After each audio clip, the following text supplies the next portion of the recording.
салом тамошобинони азиз, хулосаи хабарҳои муҳими душанбе 19 июли тоҷикистонро аз пойгоҳи хабари бомдод бароятон пешкаш мекунем. Шурӯъ мекунем аз як нигоҳи кӯтоҳ ба сархати хабари муҳими рӯз. Дар ин барнома 25 000 нафар бояд авф шаванд. гурӯҳи корӣ ба таҳияи қонуни авфи тиллоӣ шурӯъ кардааст. дар гузашти коргардони шинохта Сафарбеки Солеҳ аз коронавирус 345 гурезаро аз Тоҷикистон ба Афғонистон баргардониданд. пешгирӣ аз қасди худкушии як ҷавонзани 27 сола дар Хуҷанд. барқчаи Тоҷик матлубот ба дуздии қариб 1 миллион киловатт нерӯи барқ айбдор мешавад. вазири меҳнат Ширин Амонзода акси бозоравиашро нашр кард. тими олимпии Тоҷикистон ба Токио рафт, вале бе Гулсунбӣ ва бечанд мураббӣ. нахустин киноклипи қадами қурбон ба номи ёрат мешам. як кушта ва 6 маҷрӯҳ дар як садамаи сангин дар ҷануби Тоҷикистон. дар Ҷиликул як мард аввал занаш ва сипас худашро кушт. дар Қумсангир пирамарди 47 сола домодашро корд зад. ва акнун тафсилоти хабарҳо. бо супориши президенти Тоҷикистон гурӯҳи кории таъсис дода шудааст, ки ба таҳияи лоиҳаи қонун дар бораи авф пардохт. хабар додааст ба Азия Плюс як манбаъ аз ҳукумати ҷумҳурӣ. ба гуфтаи ин манбаъ, гурӯҳи корӣ иборат аз ҳуқуқшиносон ва намояндагони сохторҳои ҳифзи ҳуқуқ бояд то охири моҳи август лоиҳаи қонунро ба сарвари давлат пешниҳод кунанд. ба исъилоҳ авфи тиллоӣ, ки бо ташаббуси президент ба ифтихори 30-солагии истиқлолияти давлатии Тоҷикистон сурат мегирад, зиёда аз 25 000 нафар гумонбаршудагон, судшавандагон ва маҳкумшудагонро фаро гирифта метавонад, зикр кард манбаъ. ба гуфтаи ӯ, барои қабули лоиҳаи қонуни авф охири моҳи август ё аввали моҳи сентябр вакилони палатаи поёни парлумон аз таътили тобистона бозхон мешаванд. маъмулан дар ҷумҳурӣ ба ифтихори солгарди ҷашнҳои давлатӣ авф эълон мешавад. ба муносибати 25-умин солгарди қабули Конститутсияи ҷумҳурӣ дар соли 2019 зиёда аз 20 000 нафар маҳкумшудагон мавриди авф қарор гирифтанд. соли 2014 дар солгарди 20-солагии қабули Конститутсия қонуни авф 10 000 нафар ва соли 2011 ба ифтихори ҷашни 20-умин солгарди истиқлолияти давлатӣ 15 000 нафарро фаро гирифт. ёдовар мешавем, аввалин шуда пойгоҳи хабарии бомдод анӯз 25 май хабар дода буд, ки моҳи август дар Тоҷикистон ба муносибати 30-солагии истиқлолияти кишвар авфи тиллоӣ эълон карда мешавад.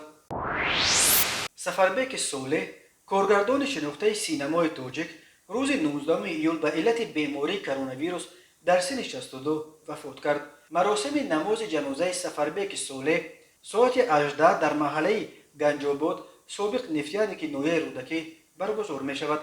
Сафарбек Солеҳ чанд ҳафтаи охир дар бемористон дар ҳолати вазнин қарор дошт ва ӯро ба дастгоҳи нафаскашии сунъӣ пайваст карда буданд, вале табибон мутаассифона натавонистанд коргардони маъруфро аз чанги марг наҷот диҳанд.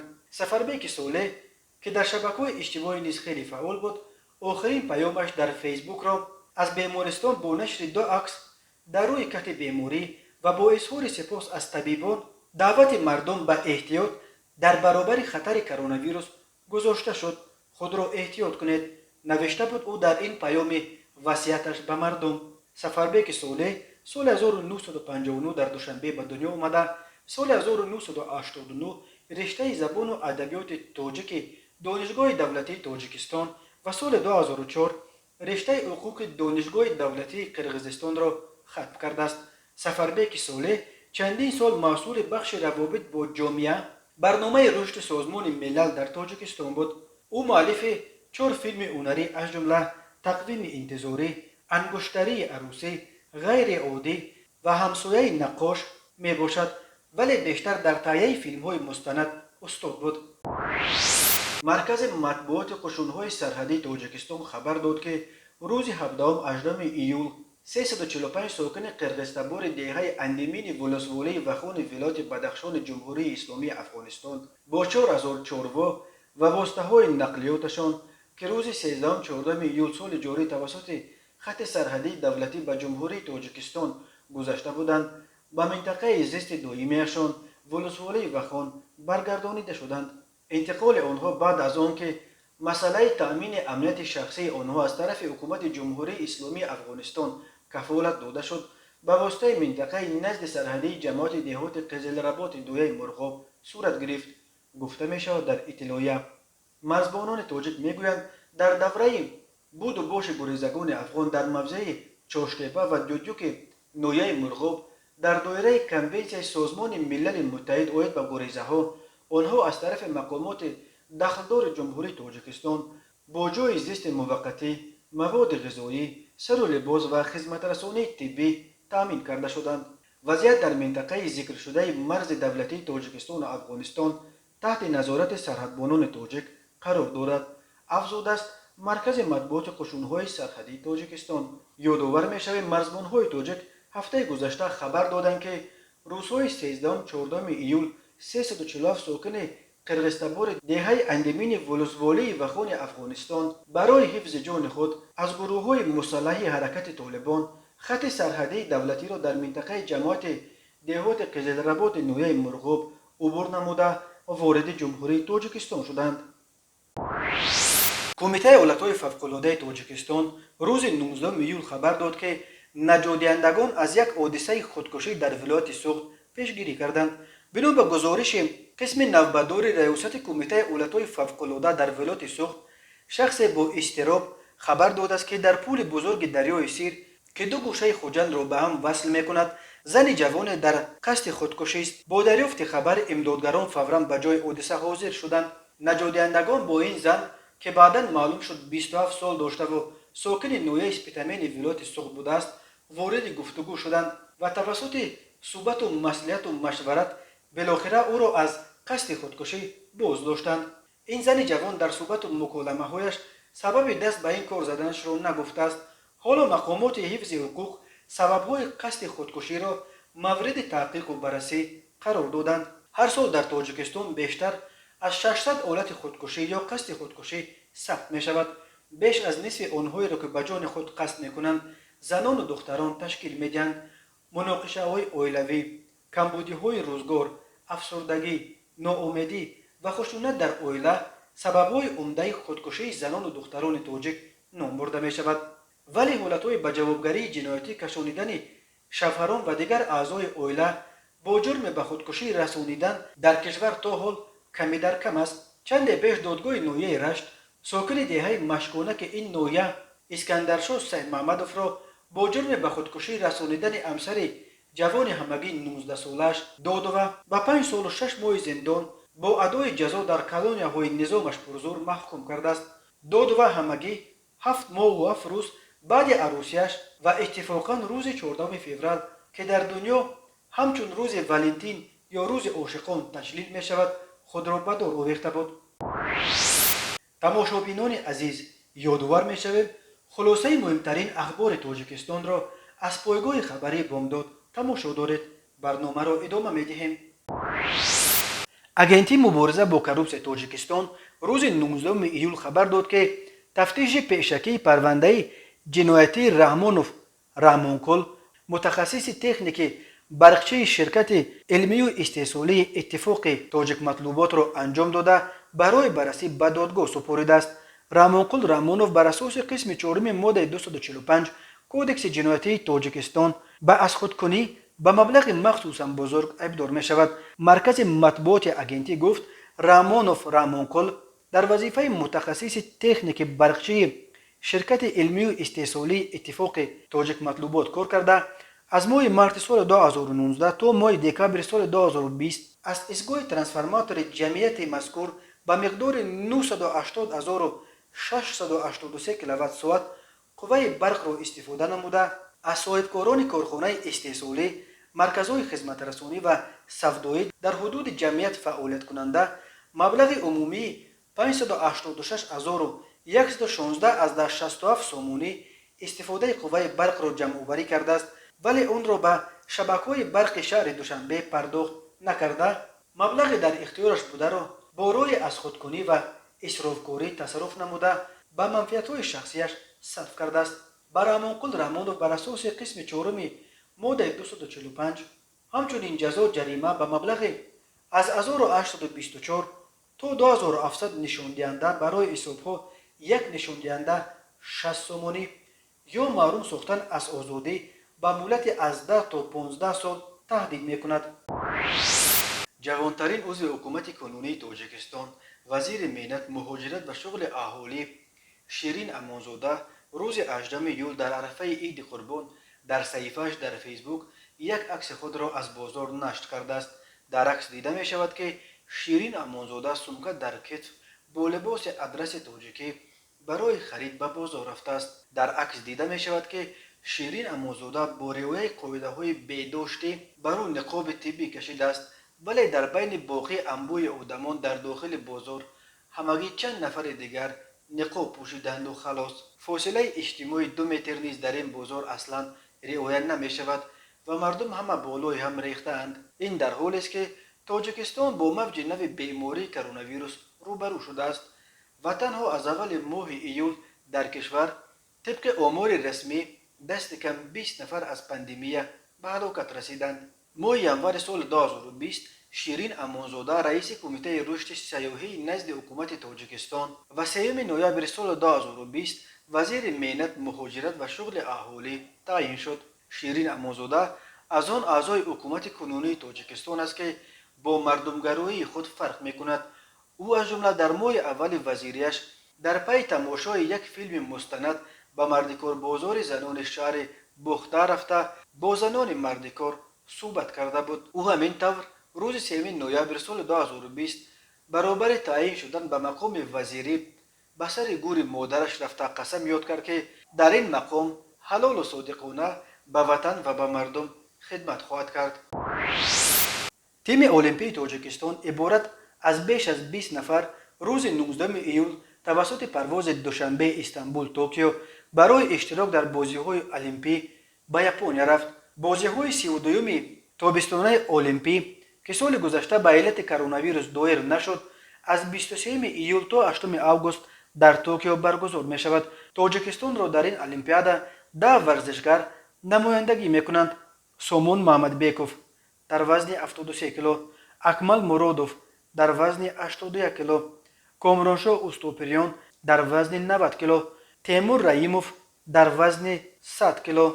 هر چهار در رشته گشتین دیزودو: بهادر عثمانوف 63 کیلوگرم، شهباز نعمتاللهیف 81 کیلو، سیاوش ظهوروف 91 کیلو.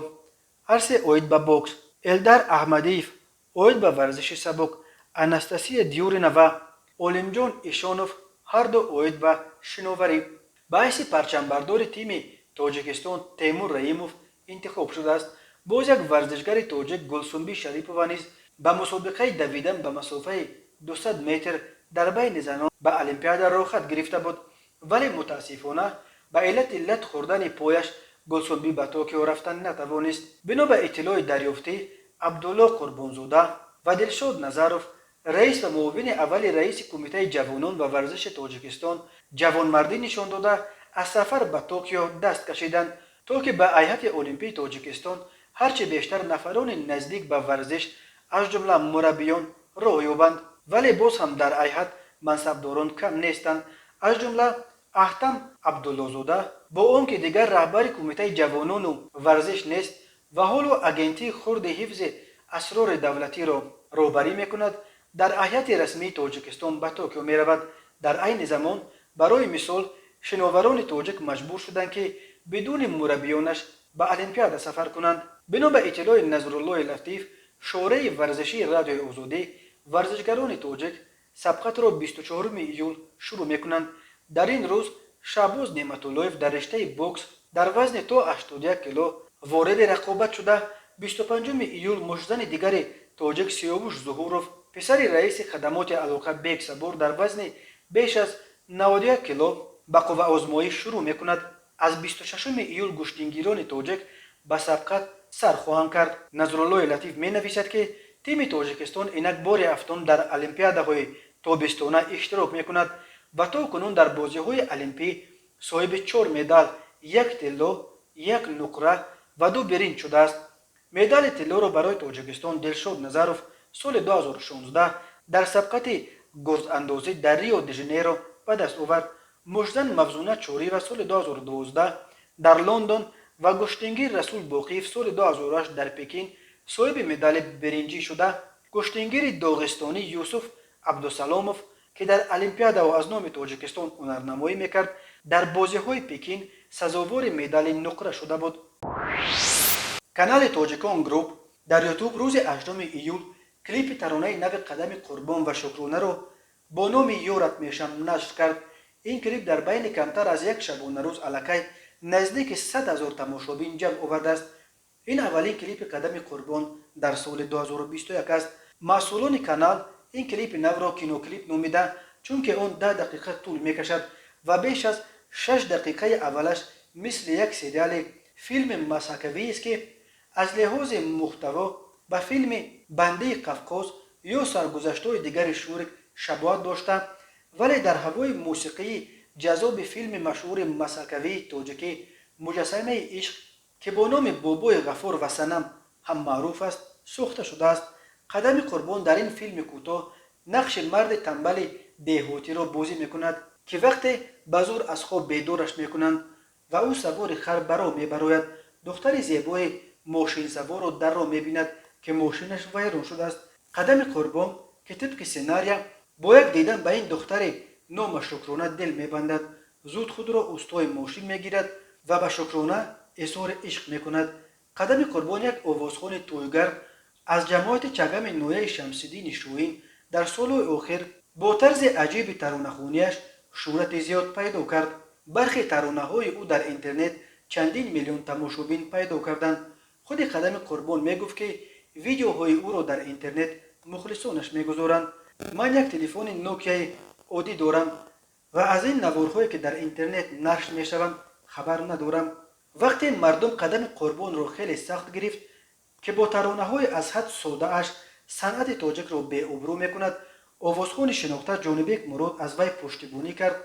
او سال 2019 قدم قربان را به دوشنبه دعوت کرده سر و پا، تلفن، حتی موی سرش در عموم ایمیج او را نو کرد و وعده داد که نخستین کلیپ کسبیش را آماده و نشر میکند. کلیپ عزیزم که جی ام کمپانی استودیو جانبیک مرادوف ثبت و در کانالش در یوتیوب نشر کرد در بین همگی 7 روز 1 میلیون تماشابین جمع آورد که این یک رکورد بی سابقه برای آوازخوان تاجیک در یوتیوب بود. امیرایو کلیپ دوم قدم قربان که همراه با مینا از جانب پرودیوسر شناخته بهرالدین صبوری ثبت و روز 25 می در کانال پیشرفت دیجی در یوتیوب نشر شد، رکورد قبلی خود قدم را شکسته الکی در 4 روز قله 1 میلیون را در یوتیوب فتح کرد.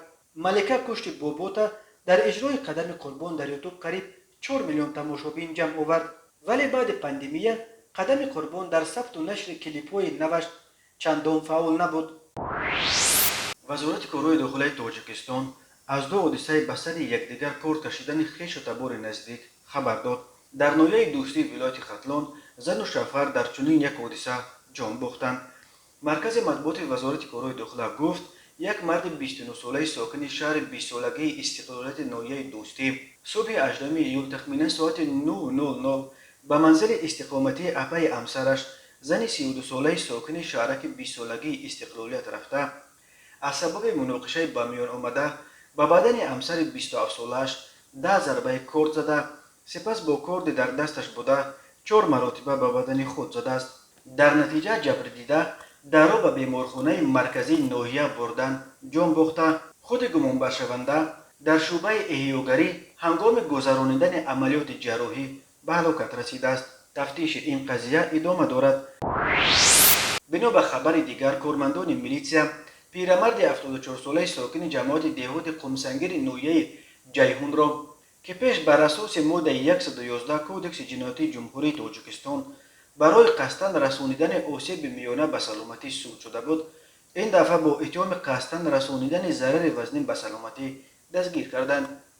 مرکز مطبوعات وزارت کارهای داخلی تاجیکستان گفت پیرمرد روز 8 ایول تخمینا ساعت 13:00 در خانه استقامتیش دامادش مرد 31 ساله ساکن شهر بلخی ناحیه بلخی را از سبب مناقشه به میان آمده با کارد آشخانگی 2 ضربه زده است. در نتیجه جبر دیده به سلامتیش جراحت وزن جسمانی برداشته дар беморхона бистарӣ гаштааст. тафтиши ҳодиса идома дорад. ба пирамард ин дафъа бар асоси моддаи 110 кодекси ҷиноятӣ аз 5 то 8 соли зиндон таҳдид мекунад.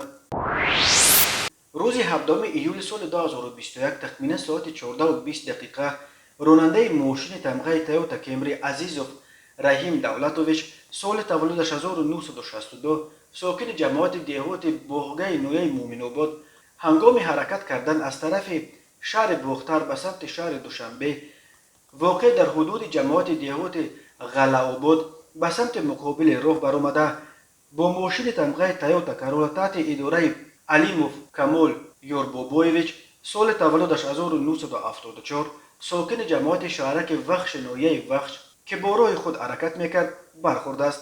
бино ба иттилои маркази матбуоти вазорати корҳои дохилаи Тоҷикистон, дар натиҷаи садама мусофири дохили автомашинаи тамғаи Toyota Corolla Хурсол Гардакова Муниса Алишеровна, соли таваллудаш 2014, ҷамоати шаҳраки Сомонии шаҳри Ливаканд ҷароҳати ҷисмонӣ бардошта, ҳангоми ба беморхона бурдан дар роҳ ба ҳалокат расидааст.